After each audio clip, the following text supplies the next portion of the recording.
If I ever start a production company, I'll call it Thoroughly Amateur Productions, because that's what this and all my videos are, thoroughly amateur productions. I had planned to get to something later.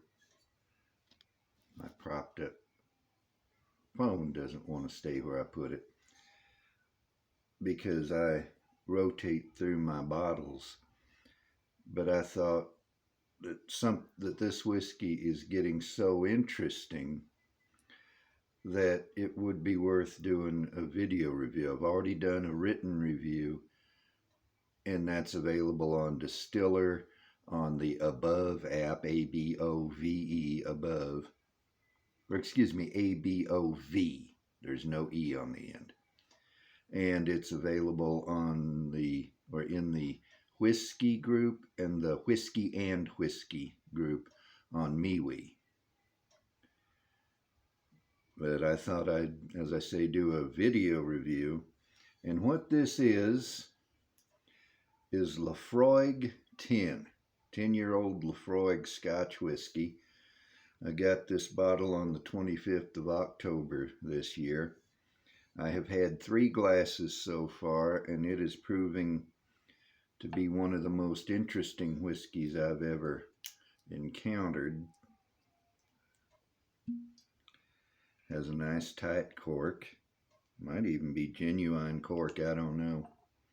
I'm not going to pour much. Just like so.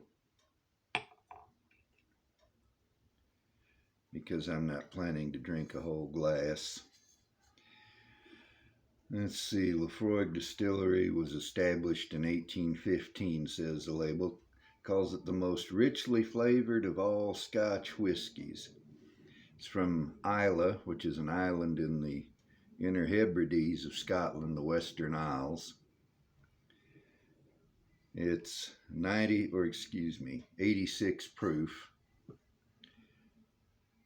which is a little lower than I like. I tend to like whiskey 90 proof and above, but this is such an interesting whiskey, the proof is not much of a big deal. And as you can see, has a nice light color due to the thoroughly amateur setup. I can't get you a really good shot. And when you nose the stuff, the first thing you get is this chemical smell. And I've smelled it somewhere before, but I can't remember where. I have a bottle of iodine that I got specifically to see if this stuff smells like iodine. And either that bottle doesn't have iodine in it, or this doesn't have the iodine smell, because the two smell completely different. But it's a very definite chemical smell. It's not unpleasant, as you might think. There's a hint of rubber in there. Definitely got the Band-Aid smell that apparently is typical of Islay Scotches. There's a wet smell in there, almost furry, I think. Smells like I would imagine the ocean to smell. I've been on a beach a few times in my life, not many, and I don't recollect any particular smell, but there's a note here that makes me think of the ocean.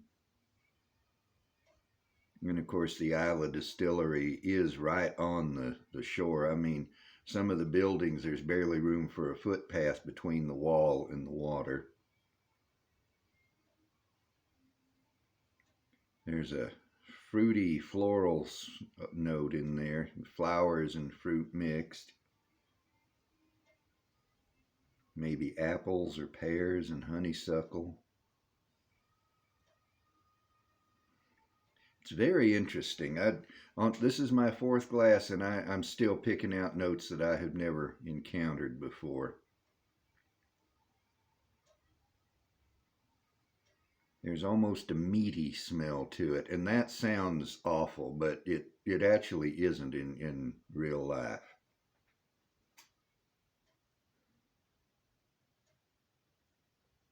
And there's something else that I can't identify, and I found that the most emphatic, flavorful, complex whiskeys do have some things in there that either I can't identify or it takes a while for me to identify.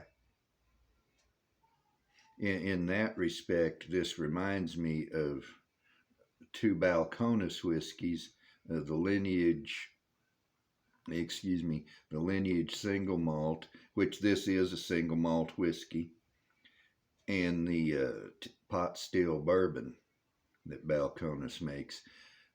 They're both highly emphatic in their flavors and their aromas, and I'm still sorting out what's in them. And the same with this here, Laphroaig. There's honey in there.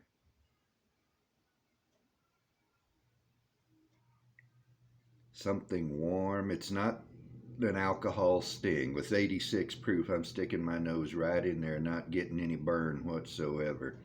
It's just a warm note. And again, I get that from the Balcones whiskeys, and I got that from the Woodford Reserve Double Oak. It's just warm. That's all I know to describe it. There's some smokiness in there, and of course that'll be from the peat. This is what they call a peated malt, because after they germinate the barley, they use peat smoke to dry it and stop the germination process. And of course, that turns the starches in the barley into sugar, and it's sugar that the yeast eats to make alcohol. It's definitely a nice complex nose, and here goes a sip.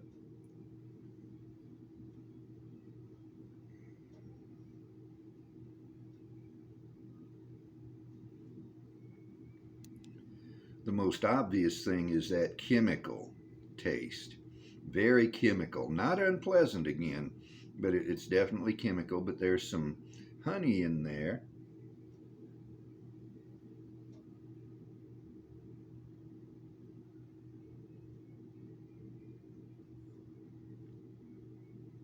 It's definitely smoky. It's not right now as full and rich as I've come to expect from this Laphroaig tin. But then generally, when I pour a glass, I cover it and I let it set for, depending on the temperature, anywhere from 15 minutes to half an hour, and that gives it time to breathe and to open up. And I didn't do that here, so I'm not getting everything out of it that I might otherwise get.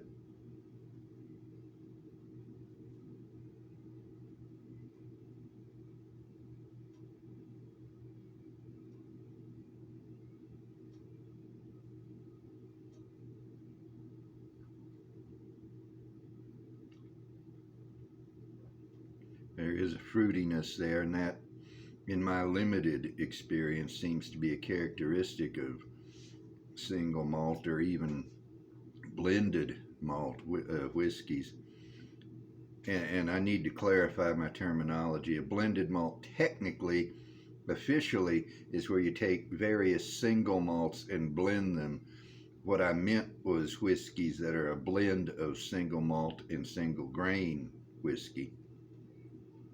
But this barley seems to have that characteristic fruitiness, and it would be interesting to drink a high barley bourbon uh, and see just how fruity that would make the bourbon, which is already a sweet whiskey.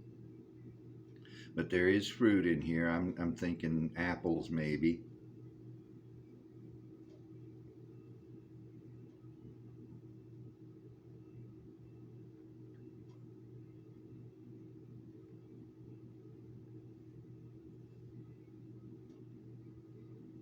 Some banana on the tip of my tongue, and towards the rear some pineapple. And I don't normally get those flavors from whiskey. Maybe I should drink this right out of the bottle more often. And then the finish, since this is just a mini review, I'm not going to take a long time on any part of it. The finish is very smoky, very earthy. That's the peat. And it has that chemical taste in there as well that's just lingering, and my whole mouth is coated with it.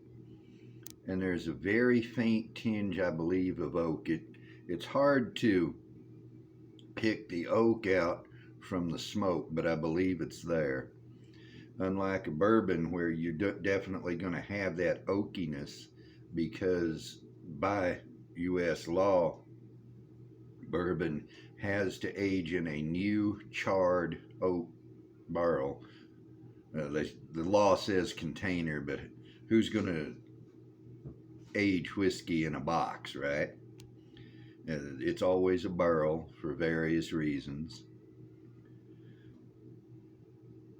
But Scotch doesn't have that requirement. It can use any wood, any barrel, any container. It doesn't have to be charred, doesn't have to be new. In fact, a ton of used American bourbon barrels go over to Scotland, and they age Scotch in there, and they'll fill a barrel several times before they discard it.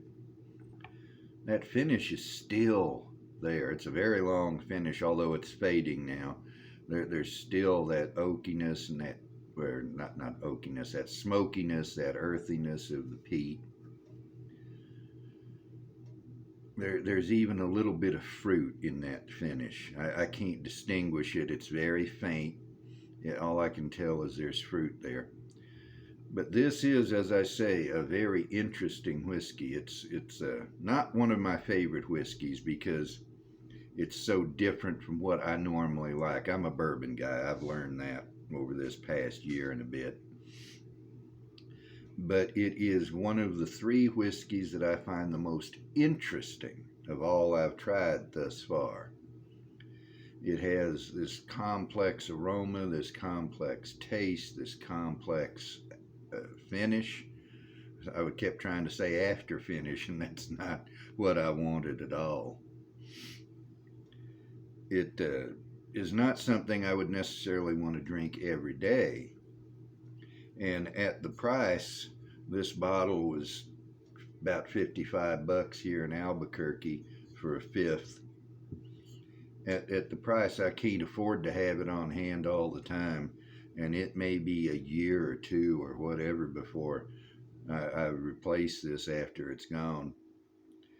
But this is not bad. Now, it is very emphatic, and if you don't like the peat and the chemicals and the earthiness and the smokiness, then you don't like it, and you probably won't like any Islay Scotch because they're all to one degree or another peated. But if you like emphatic flavors, if you like a forceful whiskey that gets right up there and lets you know what it's about, then you might like Laphroaig.